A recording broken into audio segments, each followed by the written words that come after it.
자, 이거 도널드 트럼프가 푸틴하고 전화 통화를 한 직후에 트루스 소셜 자기가 만든 그때 이제 본인이 이제 원래 트위터 많이 썼었는데 트위터가 이제 가짜뉴스라고 그 트럼프 계정을 이렇게 막고 그러니까 들어서 안 해 그러고는 트위터 탈퇴하고는 본인이 트위터를 하나 만들었죠. 그게 이제 트루스 소셜인데 이거 굉장히 그 맨 앞부분입니다. 굉장히 길게 썼고 일단 딱 나 방금 푸틴이랑 통화를 했어. 근데 그 통화가 매우 길고 그리고 굉장히 생산적이었어. 매우 긴 통화, 생산적인 통화. 크렘린궁이 얼마나 길었는지 설명해 줬어요. 1시간 반을 통화했다고 했어요.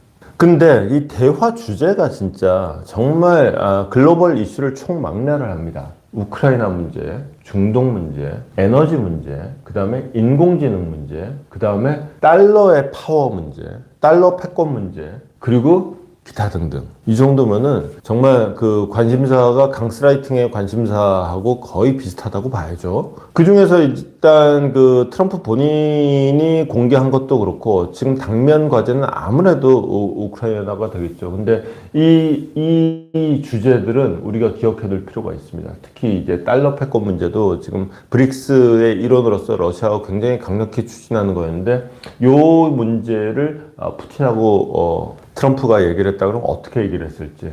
그 다음에 인공지능 그러면 일단 러시아는 살짝 지금 우리 관심권 밖에 있는데 러시아하고 지금 인공지능 또 어떻게 얘기했을까? 에너지는 이건 뭐 결정탑니다. 왜냐하면은 그 지금 푸틴이 그 전쟁을 수행할 수 있는 거는 석유 팔아서 전쟁을 수행하는 건데 그 돈줄을 막기 위해서 경제 제재를 내렸고 경제 제재가 내려져서 석유 수출을 공식적으로 못 하니까 이제 유령 화물선을 통해서 유령 유조선을 통해서 막 팔고 있으니까 그 유령 유조선마저 딱딱딱딱 잡아내가지고는 지금 그 돈마저도 지금 차단한 딱 이런 상태란 말이죠. 에너지 문제라고 되게 우아하게 얘기했지만은 푸틴의 입장에서는 야 전쟁 종전이고 나발이고 간에 이거부터 좀 풀어줘. 나 지금 숨을 못 쉬겠잖아. 내 저 이제 목 조르고 있는 이 목줄부터 좀 풀어줘.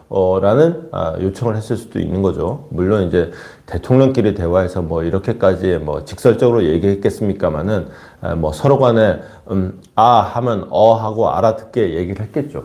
그러면서 이제 역시 당면 과제는 우리는 수백만의 죽음을 당장 멈추기를 원한다.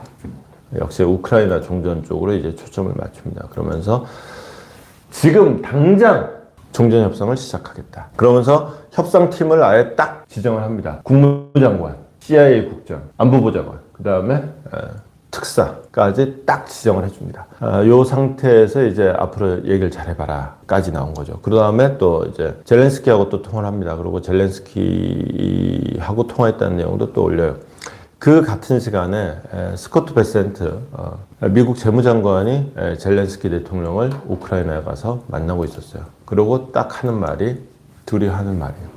미국과 우크라이나 간에 광물 협정을 체결하겠다. 그러면은 이게 전쟁 이후에 우크라이나의 안보 보호막, 시큐리티 쉴드라는 게 이제 방패죠, 방패. 보호막이 돼줄 것이다. 그 말인즉슨 첫 번째, 돈 거래 문제에서는 미국이 지금 우크라이나에 갖다 쏟아부은 전쟁 비용 지원금들 이거 갚아야 될 거 아니야. 자, 청구서를 내미는데 아니 뭐 돈 없는데 배째 이러고 나올 수도 있는 거예요. 근데 네 돈 없는 건 알겠고 근데 너 보니까 히토르도 있고 광물들이 많네. 그거 채굴 건 우리가 가져갈게. 이제 이렇게 되는 거죠. 그러면 일단 돈 문제 클리어. 근데 그러면은 야 우리가 나중에 돈 벌어서 갚는다는데 왜 우리 거를 니네가 갖는데 라고 젤렌스키가 반발할 수도 있는데 젤렌스키도 냅다 당장 이번 주에 할까? 이제 이렇게 되는 거예요. 젤렌스키로서 뭐가 좋으냐? 일단 미국 사람들이 거기 들어가갖고 채굴 한답시고 사업 한답시고 그리고 또 채굴뿐만이 아니라 그것도 가져간답시고 왔다 갔다 하면 이제 미국인들의 재산을 미국인들이 행사하고 있는 장소가 우크라이나가 되죠. 러시아가 우크라이나를 쳐들어오면 미국인들을 위협하게 되고 행여 폭탄 잘못 떨어뜨려서 미국인이 한 명 죽거나 다치기라도 하면은 트럼프 대통령은 우이씨 우리 국민을 이러고 나오면은 이제 러시아는 큰일 나는 거지. 그러다 보니까 미국 사람들 여기다 많이 앉혀놓으면은 우크라이나로서는 방패 하나 생기는 셈이 된다. 이제 이 계산으로 이 계약을 하게 되는 건데, 다만 이번 주 안에, 이번 달 안에 당장 하겠다라고 하면서도 젤렌스키가 한마디를 딱 덧붙입니다. 그런데 그 전에 트럼프도 한번 만나야겠어. 이걸 내가 장관 나부랭의 말 듣고 결정할 일이 아니잖아. 트럼프 본인의 확고한 약속을 받고 그러고 내가 최종 결정을 할게. 이렇게 돼 있는 겁니다. 그러니까 이제 이번 주에 이제 그 뮌헨에서 안보 회의가 열리고 그때 이제 부통령도 만날 거고 그 벤스 부통령도 만날 거고 그다음에 다음 주쯤에 아마 다음 주거나 뭐 머지않은 장래에 이제 또 트럼프하고 만나가지고 트럼프랑 만날 때쯤이 되면은 이제 종전협상이 상당히 이제 진행이 된 시점이 되겠죠. 이제는 좀 시작 시점이고 좀 진행이 된 시점에서 이제 좀 최종적으로 조율을 하는.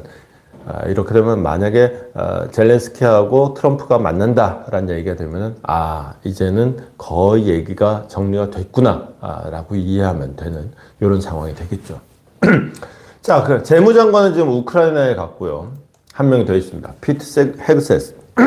이 양반은 국방장관입니다. 국방장관은 지금 유럽으로 날아가서 나토 본부에 찾아갔습니다. 거기 가가지고 한 말은 이 양반이 내세운 우크라이나 종전화는 일단 허황된 목표를 여기는 이제 일루저너리 그러니까 보통 이제 이걸 영어 번역을 안 한 지 오래됐더니 이거를 보통 이제 마술사를 일루저니스트라고 하거든요. 뭔가 좀 환상 내지는 뭐 이렇게 착시 뭐 하여튼 이제 없는 거를 말 그대로 허황된다는 거죠. 뭐가 허황되냐? 우크라이나의 국경을 2014년 이전 상태로 되돌리는 것은 비현실적이다. 그리고 나토 가입은 미국이 추진하려는 우크라이나 전쟁 협상의 현실적인 결과물이라고 보지 않는다까지 얘기를 했습니다. 그러면서 우크라이나에 미군이 파병되는 일은 없을 것이다. 자, 일단 허황된 목표라고 하는 그리고 unrealistic 목표라고 하는 2014년 이전 국경 회복이라는 게 무슨 말이냐. 자, 오랜만에 봅니다. 우크라이나 지도입니다. 이게 구글 지도라서 국경선이 잘 안 보이는데 여기 이쪽이 흑해고요. 여기가 크림반도고요. 우크라이나는 요렇게 생겼습니다. 크림반도는 진작에 러시아가 강제 병합을 했고요. 이번 전쟁은 어떻게 생긴 거냐. 러시아가 도네츠크 쪽으로 이렇게 쳐들어온 거예요. 그래서 이쪽에서 밀고 올라가는 모양새에서 전선이 이 하르키우로부터 동남쪽으로 서남쪽으로 전선이 교착되어 있는. 그래서 이만큼은 이미 러시아의 점령지예요. 작년 3월 달에 우크라이나가 대반격 작전을 벌인다 그래가지고는 한번 밀어봤어요. 한번 밀어봤는데 안 밀려.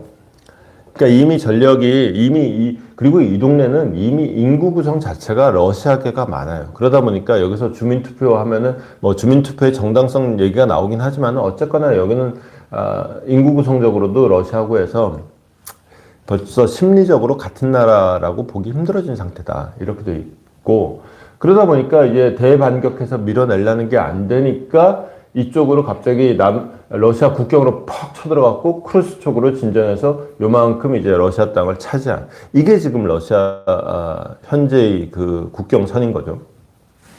2014년 이전의 국경선 회복은 허황된다 또는 비현실적이다라고 얘기하는 거는 지금 이 지도에 나오는 이 국경선의 회복은 택도 없다. 이 국경선 회복을 주장하면은 휴전은 말도 안 된다. 지금 러시아가 이미 실효적으로 점령하고 있는 이 도네츠크 쪽을 잇는 그리고 크림반도까지 나오는 요 정도는 이건 그냥 러시아 주는 거다 라는 뜻이 거기에 담겨 있는 거죠. 다만 그러면 아마 여러분들도 이 얘기를 들으면서 바로 되물으실 거예요. 그러면 우크라이나가 러시아로 들어가면 여기는? 이게 이제 협상의 키가 되겠죠. 그리고 그러려고 여기를 들어갔고. 그러니까 제가 지금 남의 나라 얘기고 내 땅 아니니까 마음대로 대충 이렇게 선 그려가지고 요만큼 러시아가 이미 장악하고 있는 요만큼이라고 얘기하지 요만큼이 될 수도 있고 요만큼이 될 수도 있고 왔다 갔다 하는 거예요. 전쟁 시즌으로 보면은 확고하게 러시아가 점령한 지역 그 다음에 지금 교전이 치열한 지역, 지금은 이제 양쪽 다 힘 빠져가지고 교전조차도 거의 없지만 교전이 치열한 지역, 교전 지역, 중간 지역 등등이 있단 말이에요. 그러면은 이 선은 어떻게 그을 것이냐? 그 선을 긋는 과정에서 요게 이제 변수가 될 수 있고, 또 하나는 중간에 교전 지역을 어떻게 처리할 것이냐. 여기를 예컨대 중립국 금지 지역으로 할 것이냐, 아니면은 이거 원래 우크라이나 지역이니까 우크라이나가 차지하는 것으로 할 것이냐. 이 협상에서도 요 지역이 하나의 키가 될 수 있겠죠. 요 부분이, 이런 부분들이 아마 현실적으로 이제 종전협상에서 굉장히 핵심적인 사안이 될 텐데, 모르긴 몰라도 푸틴하고 1시간 반을 통하면서 이 부분이 적어도 이제 젤렌스키는 몰라도 트럼프하고 푸틴 사이에는 어느 정도 정리가 됐을 겁니다. 그러면서 아까 에너지 얘기도 같이 나왔다고 했죠. 그러니까 에너지 얘기를 같이 하면서 이게 에너지부터 딸랑 풀어주면은 그 다음에 휴전협상 안 돼요. 그러니까 에너지 문제랑 쉽게 얘기해서 러시아의 석유 금수 조치를 풀어주는 조치와 이 종전협상이 동시에 이루어져야지 이게 종전협상이 풀리는 거예요. 이거를 그래도 이제 우리 친해지기로 했으니까 내가 우위의 표시로 내가 저 석유 금수 조치 풀어줄게. 큰일 날 소리. 우위의 표시는 딱 우리가 데리고 있는 러시아 죄수 1명 돌려보내줄게. 여기까지. 금수 조치는 이거는 무기를 스스로 내려놓는, 그냥 상대방은 기관총 들고 있는데 내가 지금 우리 친하게 지내자, 나는 너를 공격할 뜻이 없어 그러면서 총을 딱 내려놓고 있는, 그러면 상대방이 기관총 갈겨버리면 끝나는 거죠. 이런 문제이기 때문에 같이 풀고 나면은 아마도 요 키에 따라서 지금 얘기되는 이런 방법들이 다양하게 논의될 수 있지 않을까 싶어요. 다만 헤그세스의 얘기 중에서 근본적으로 지금 미국의 관심사가 어디 있는지를 딱 보면 압니다. 제가 미국 트럼프의 정책은 크게, 국내적으로는 불법 이민 추방, 그 다음에 경제적으로는 관세, 그 다음에 안보 내지는 국제 글로벌 이슈로는 중국이다. 이렇게 세 가지로 정리할 수 있다고 말씀을 드린 적이 있어요. 헤그세스가 이 내용을 딱 정리를 합니다. 헤그세스는 이제 안보 담당이니까 안보 문제에 국한해서 얘기하는 거예요. 미국의 관심, 나는 이 점을 명확하게 두겠다. 미국의 관심은 태평양에서 중국과 전쟁을 억제하는 게 최우선 과제다. 우크라이나, 유럽, 러시아, 유럽이 알아서 하셔. 그건 니들이 좀 해라. 야, 내가 언제까지 니들 기저귀 갈아주고 있어야 되냐? 니들도 컸잖아. 언제까지 내가 밥을 떠먹여줘야 되냐? 니들이 숟가락 들고 니들이 떠먹어. 유럽이 유럽 안보에 전면에 나서야 한다. 우크라이나도 유럽이잖아. 우크라이나 지원 좋지. 미국 도와줘? 그래, 도와줄게. 그런데 유럽이 전면에 나서고 유럽이 압도적인 비중을 차지해야 된다. 미국은 숟가락만 놓을게. 그리고 미국은 그냥 존재감이 크기 때문에 숟가락만 놔도 미국 숟가락만 보이면은 러시아가 안 건드려. 그러니까 우리는 숟가락만 놓으면 돼. 거기에 돈 들어갈 일이 있고 그 다음에 저기 군대 보낼 일이 있으면 니네가 보내. 미군이 우크라이나 들어갈 일은 없어. 니네 돈 없다고? 니네 돈을 안 쓰는 거지. 돈이 없는 게 아니지. 니네 지금 방위비 지출이 보통 2% 왔다 갔다 하지? 5%까지 올리면 되잖아. 그 왜 우리한테 그 돈을 다 떠넘기고 그냥 니들이 내야지? 여기까지. 자, 이건 유럽의 이야기이긴 한데요. 지금 미국의 관심사가 정확히 어디에 있다? 중국에 있다. 그리고 방위비부 얘기는 어떤 맥락에서 나오는 거냐? 이거 분명히 유럽의 한 얘기긴 한데 우리가 어떻게 받아들여야 될지 답이 딱 나오는 논리 흐름이에요. 우리가 이제 트럼프하고 이제 지금은 사실상 리더십 부재를 얘기하고 있는 단계지만은 정확하게 트럼프가 이제 또 방위분담금 인상 얘기하면 어떻게 해야 되느냐 뭐 이런 얘기 하지만은 정확하게 우리가 어떻게 대처해야 되는지 미국의 지금 머릿속에 무슨 생각이 들어가 있는지 딱 보여주는 얘기예요. 이거는 우크라이나 종전 스토리하고 좀 다른 얘기지만은 우리한테는 더 와닿는 얘기라서 따로 한번 챙겨봤습니다.